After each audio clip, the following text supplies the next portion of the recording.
reales de secuestro.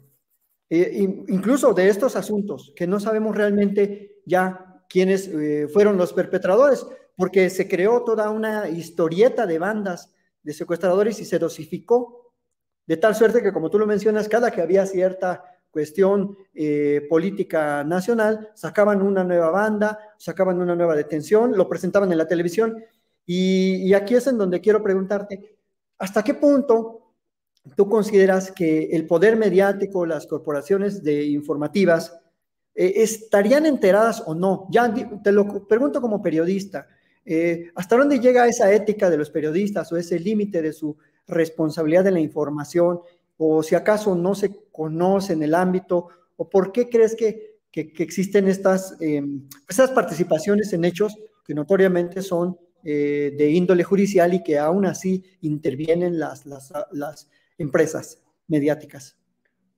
Pues sí, efectivamente, mencionas el tema de las víctimas.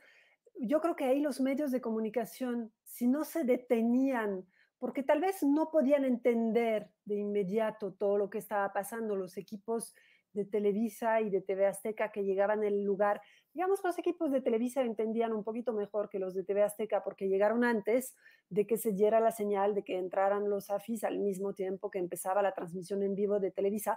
O sea, era una actuación policial para las cámaras y no algo que las cámaras estuvieran grabando y que estaba ocurriendo de manera independiente en la realidad.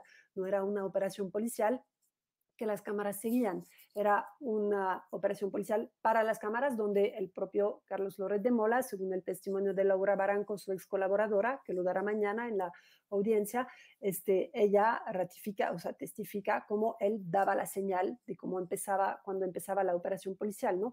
Ahí, digamos, ellos sabían que estaban transmitiendo algo que no estaba ocurriendo en vivo, sabían que estaban transmitiendo algo que ellos en lo que ellos habían participado, digamos, en la preparación de esa escena, ¿no? En la escenificación ajena a la realidad, ellos participaron. De ahí a decir que sabían que no eran secuestradores, que habían sido detenidos un día antes en la carretera, probablemente eso lo desconocían, pero por lo menos tenían que dudar, ¿no? Y si no lo hacían, y eso es lo que quería decir, si no lo hacían en beneficio de la presunción de inocencia, si no lo hacían, digamos, respetando a Florence Cassé y Israel Vallarta, respetando su imagen, dudando de que fueran secuestradores, por lo menos los medios de comunicación lo deberían haber hecho en beneficio de las víctimas.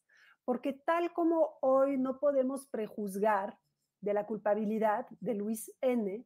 o de como entonces no teníamos que prejuzgar de la culpabilidad de Israel Vallarta y Florence Cassé, tampoco podemos como medios de comunicación, y yo veo algunos que se van al otro extremo, ¿no? Tampoco podemos decidir que las víctimas no son víctimas, ¿no? O que las víctimas mintieron, o que las víctimas acusan falsamente. Yo creo que las víctimas no mintieron, las víctimas fueron presionadas para mentir en todo caso. Y eso no las hace menos víctimas. Yo creo que las víctimas en ese caso son completamente víctimas y doblemente víctimas, porque si tal vez fueron víctimas de secuestro, por parte de una banda de secuestradores real, no la del Zodíaco, no Florence Cassé y Israel Vallarta, en todo caso sí fueron víctimas de secuestro por parte de la autoridad. Secuestro y violaciones a sus derechos por parte de la autoridad al obligarles a participar en un montaje, cosa que al día de hoy impide que accedan a la justicia, ¿no? Impide para las propias víctimas que accedan a la justicia. Entonces, bueno, eso, el balance es terrible para absolutamente todos, todo el Sí, mundo. coincido totalmente contigo, Emanuel. Y bueno, y te agradezco muchísimo, se nos acabó el tiempo, es muy poquito, da para muchísimo este caso, creo que apenas va a empezar a una nueva faceta del caso, esperemos ver esclarecidos los hechos, llegar a la verdad, que se respete el derecho también de las víctimas. Y bueno, Emanuel, tu libro, ¿qué pasó con esa segunda edición? ¿Por qué no está disponible? Bueno, ya sabemos que se vendió, que fue de los Esta más es la vendidos. segunda, de hecho esta es la segunda, la primera edición era así, esta que se presenta ahora, no sé si se vea, sí, esta es la primera, la que se mostró es la segunda, ya no está disponible en librerías,